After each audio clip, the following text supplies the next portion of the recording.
Hey friends, it's Maddie. Today I thought we would take a look at my TBR shelf.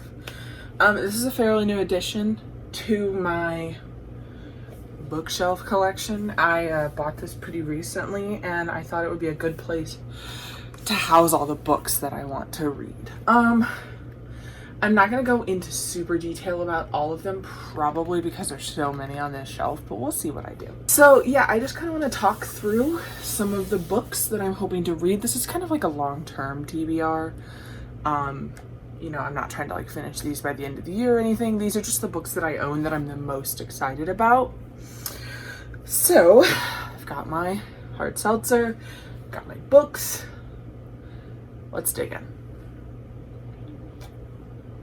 So I'll talk first about the stack of books I have up here, which you can kind of see, but not really. These are the books that I am really these are at the top of my TBR right now. So I will kind of go into detail about these a little bit. The first one is The House Next Door by Anne Rivers Siddons, and this is a haunted house story.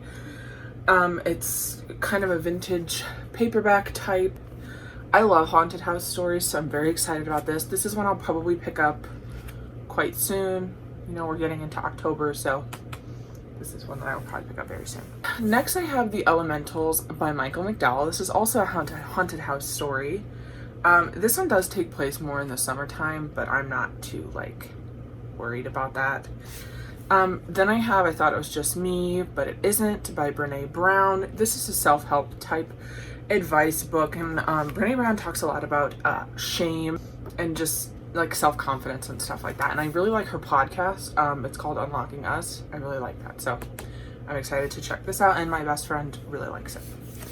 Then so those are this is kind of a whenever I get to it. The other two are more October picks.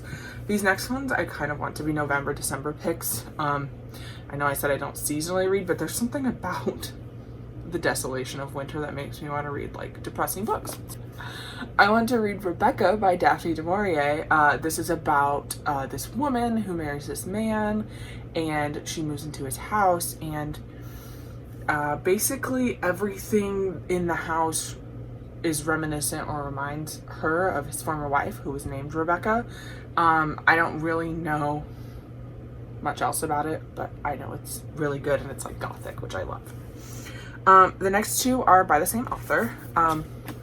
So The Death of Mrs. Westaway by Ruth Ware. This is a mystery thriller type book where this woman receives this letter that her grandmother has died and she's able to inherit, but it turns out this isn't actually her grandmother, and she goes anyway and pretends to be the person that the letter is for, and then there's some mystery to uncover or something like that. Then finally, One by One by Ruth Ware. This is an isolated mystery in the snow. Yeah, this takes place in the French Alps, so we have a small cast of characters. Someone dies, and you kind of have to figure out between those people who really did it. And I like those type of stories where you have a small amount of characters who could have done it, and then you're trying to figure out between those characters who really did it. That's one of my favorite things. Okay, so those are kind of what's at the top of my TBR, but I am very much a mood reader. That's just how I've always been. So the rest of these is kind of whenever I'm in the mood for something, I'll pick it up. The book I'm currently reading, which I think it's downstairs, is Court of Mist and Fury by Sarah J. Maas. I read A Court of Thorns and Roses in March or April, maybe even May, earlier in quarantine. That's how time is now. Earlier in quarantine, I read A Court of Thorns and Roses and really liked it, but I was kind of intimidated because I listened to the audiobook of A Court of Thorns and Roses, and then I bought all of the books in that series because I loved it so much. And when they got here, they were massive, and I was like, oh no. So I was a little bit intimidated by it, but I've picked it up now, and I think I've read 30 pages, and I'm enjoying it so far. Let's see. I'll just kind of go through them, but maybe not talk about it. Tight squeeze there. Okay, I have Educated by Tara Westover. This is a memoir about her life, and I guess her family is doesn't believe in medicine and stuff. I don't know everything, but I know she doesn't have very good parents. This is one I just recently got, The Space Between Worlds by Micaiah Johnson. And I don't remember what this book is about. Oh yeah, this is the one where you can travel between different universes, but you can't travel to one where your own self is alive. And I think, yeah, the person we're following has died on 372 different worlds. So I think she might be trying to figure out how they died and stuff like that. So it's kind of like a space mystery. I've been trying to get more into sci-fi type books, so we'll see how I feel. Next is The Obsession by Nora Roberts. This is a romantic suspense. Don't know a ton about it, but I'm interested in trying them out. Then My Dark Vanessa by Kate Elizabeth Russell. This book follows a woman who, it follows this professor or teacher who has been like arrested or accused of sexually assaulting young girls, and our main character had a relationship with him when she was 15, and she doesn't think there was anything wrong with it, but there clearly was, like it was rape because she was underage. Next I have The Vanishing Half by Brit Bennett. This one is huge on BookTube right now and all over the place. This one you're following twin sisters who I think are mixed race, and one of them decides to continue living her life as a black woman, and the other one decides to live her life as a white woman, and then everything's gonna like come to a head, I'm sure. Then we have Such a Fun Age by Kylie Reed. I actually started this book on audio a while ago. Yeah, I read 43 pages of it, but you're following there's basically this situation with a nanny where she gets accused of like kidnapping her charge, basically because she's black and her charge is a little white girl. And I think most of the book is dealing with how the mother reacts to it and what she does, and it has to do with like people who want to be allies and stuff, but they're doing it in the wrong way, and maybe they're centering themselves, stuff like that. I don't know. I've heard really good things, so I am interested in that one. This is They Never Learn by Lane Fargo. I won this on a Goodreads giveaway, but I just heard Olive from A Book Olive talk about it, and I think it's a dark academia. Next we have Catherine House by Elizabeth Thomas. I have heard bad things about this book. Like, I don't know any specifics, but the rating of this book on Goodreads is like 3 stars. And that is low. But I think this is another dark academia type book. But I think this was like sold as a mystery thriller, and I've heard people say it's horror. I don't know. I'm still interested in reading it. Even if people don't like it, I sometimes like stuff that people don't like, so. Next I have My Husband's Wife by Jane Corey. This is just a domestic type thriller. I don't know. It sounded good. Don't really know what it's about, but it's on the list. The Only Good Indians by Stephen Graham Jones. This is also one that I won in a Goodreads giveaway, which I didn't think people won those, and then I've won 4 this year. So maybe I've just been entering more of them. I don't know. This is a horror novel, and it's written by an Indigenous author, and I think it has to do with, tracked by an entity bent on revenge. So that's kind of scary. Sounds good. Next I have Inspection by Josh Malerman. I know this book, a lot of people don't like this book, or like it's not as good as people think, but I really liked Bird Box, and I have never read anything else by Josh Malerman, and this sounded good, and also the cover is really beautiful, like this color, and it just enticed me, but I'm very excited about that one. Next we have When No One Is Watching by Alyssa Cole. Alyssa Cole normally writes romance, but this is her first, it says a thriller, but most people I have seen reviews of really say it's more of a horror book. It's about gentrification and, yeah, I guess it's mostly like about gentrification in Brooklyn. Very interesting. And I also have In a Dark, Dark Wood by Ruth Ware. I have read 2 of Ruth Ware's books. I read The Woman in Cabin 10 and Turn of the Key. Woman in Cabin 10 was okay. Turn of the Key was amazing. So we'll see. I don't know what this one's specifically about, but I'll try it. Next we have Poirot Investigates by Agatha Christie. This is the 3rd book in the Hercule Poirot series, and it is where I'm at in the series. So I've read the first 2, and looking forward to reading this one at some point. I'm trying to work my way through those books from start to finish. Next, I have Fledgling by Octavia E. Butler. This is a horror novel about a young vampire. Sounds really interesting. Next, we Cast a Shadow by Maurice Carlos Ruffin. This is a sort of, I guess, dystopian type book where you can have your lips thinned, your skin bleached, and your noses narrowed. A complete demelanization will liberate you from the confines of being born in a black body if you can afford it. And I think this is about a father who wants his son to undergo this surgery in order to be safer in the world. I haven't heard a lot of people talk about this, but it sounds so good. Definitely one I want to get to. It kind of reminds me of like a plot for like Black Mirror or something like that. I think I'm going to do a video on books that remind me of Black Mirror once I've read enough, because that is one of my favorite things to read.